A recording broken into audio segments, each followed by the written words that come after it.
Har kuni derazamni tokchasiga qongan qora qarg'aga kozim tushadi. 3 kundan beri u shu yerda. Qimirlamaydi. Ovozi ham chiqmaydi. Faqat menga tikilib turadi. Qop-qora ko'zlari xuddi ichimdagi dahshatni ko'rib turgandek yuragimga vahima soladi. Onamning aytishicha, qarg'a qadimdan olim va motam xabarchisi.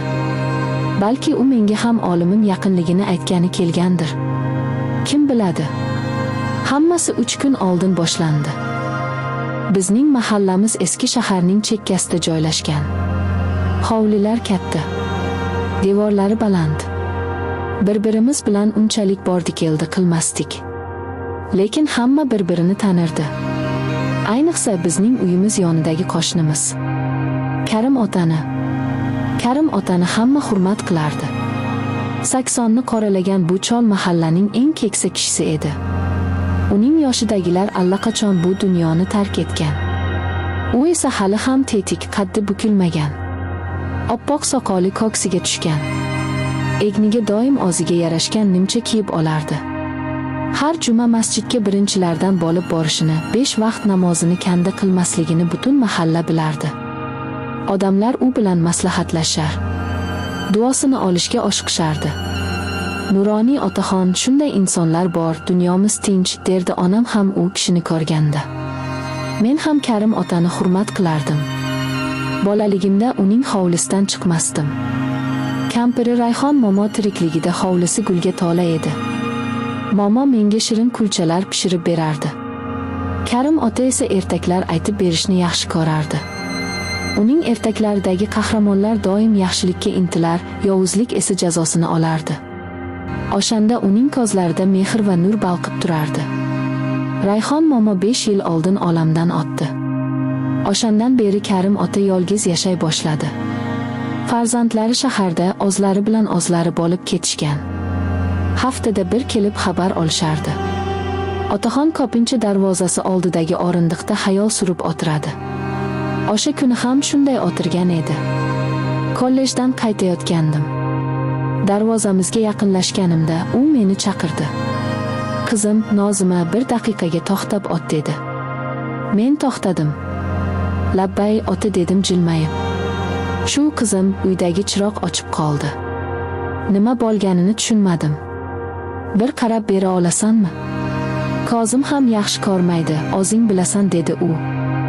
Ko'nglimda hech qanday yomon shubha yo'q edi. Axir bu Karim ota-ku. Mahallaning obro'li nuroniy odami. "Albatta ota, hozir kiyimlarimni almashtirib chiqay" dedim. Uyimga kirib tezgina ust-boshimni almashtirdim. Onamga qo'shnimizning chirog'ini tuzatib berish uchun chiqayotganimni aytdim. Onam ham "Yaxshi qilibsan, qizim, savob bo'ladi. Qariyaning ko'nglini olish kerak" deb qo'ydi. Karim otaning hovlisiga qadam qo'ydim. Hamma yoq suv quygandek jimjit. Rayhon momoning gullaridan asar ham qolmabdi. Hovlining o'rtasidagi sori ham qarovsizlikdan bir ahvolda. "Qani ota, qayerdagi chiroq?" dedim atrofga alanglab. "Ichkarida qizim, yur" dedi va meni uyga boshladi. Uyning ichi anchadan beri yig'ishtirilmagan, dim va yoqimsiz hid kelardi. Eski mebellar, sarg'ayib ketgan pardalar. Bir paytlar Rayhon momo tirikligida bu uy qanchalar fayzli edi. "Mana shu yer" dedi u mehmonxonaga ishora qilib. Shu qandil yonmay qoldi. Men shiftga qaradim. Oddiy eski qandil. "Hozir ota, balki lampochkasi kuygandir" dedim va stulni olib ustiga chiqdim. Lampochkani buray boshladim. Lekin u butun ekan. "Yo'q ota, lampochkasi joyida. Balki boshqa joyida muammo bordir" dedim pastga tushib. "Ha mayli qizim, qo'yaver. O'zim bir amallarman. Kel o'tir, bir piyola choy ichib ket" dedi galati jilmayib. Men noqulay ahvolga tushdim. "Yo'q rahmat ota, uyda ishim ko'p edi" dedim tezroq chiqib ketishga chog'lanib. "Shoshma qizim, shoshma" dedi va eshik tomonga yurdi. Men endi chiqib ketaman deb o'ylagandim. Ammo u eshikni ichkaridan qulflab qo'ydi. Yuragim shuv etib ketdi. "Ota, nima qilyapsiz?" dedim ovozim titrab. U menga qarab o'girildi. Uning yuzida men bilgan o'sha nuroniylik va mehrdan asar ham qolmagandi. Ko'zlari galati yonardi, lablarida sovuq tabassum qotib qolgandi. Butunlay boshqa odamga aylangandi. "Qo'rqma qizim, qo'rqma", dedi u menga yaqinlashib. "Senga hech nima qilmayman." Ammo uning har bir qadami meni dahshatga solardi. Men orqaga tisarila boshladim. "Ota, iltimos, eshikni oching. Onam xavotir oladilar." U esa gapimga e'tibor bermadi. Yaqinlashib qo'limdan mahkam ushladi. Qarigan, tirishib qolgan qo'llari temirdek qattiq edi. "Sen juda chiroylisan, Nozima", dedi. Uning nafasdan kelayotgan badbo'y hiddan ko'nglim aynib ketdi. Men bor kuchim bilan uni itarib yubordim. "Tegmang menga", deb baqirdim. U bir lahza tentiraklab ketdi. Lekin keyin yanada g'azab bilan ustimga tashlandi. Men qarshilik ko'rsatdim, tipirchiladim, yolvordim, yig'ladim. Ammo uning quloqiga hech narsa kirmasdi. U meni sudrab narigi xonaga olib kirdi. O'zimga kelganimda xonada yolg'iz edim. Hamma yoqim zirqirab og'rirdi. Egnimdagi kiyimlarim yirtilgan, sochlarim to'zg'igan. Ruhim olgandi. O'rnimdan turishga majolim yo'q edi. Bir nuqtaga tikilib qancha yotganimni bilmayman. Bir payt eshikning taqillagani eshitildi. Onamning ovozi keldi. "Karim ota, Nozima shu yerdanmasmi?" Yuragim orqaga tortib ketdi. O'rnimdan sakrab turdim. Oynadan qarasam, onam darvoza oldida turibdi. Karim ota esa sorida xotirjam choy ichib o'tirardi. Ha, qo'shni shu yerda edi.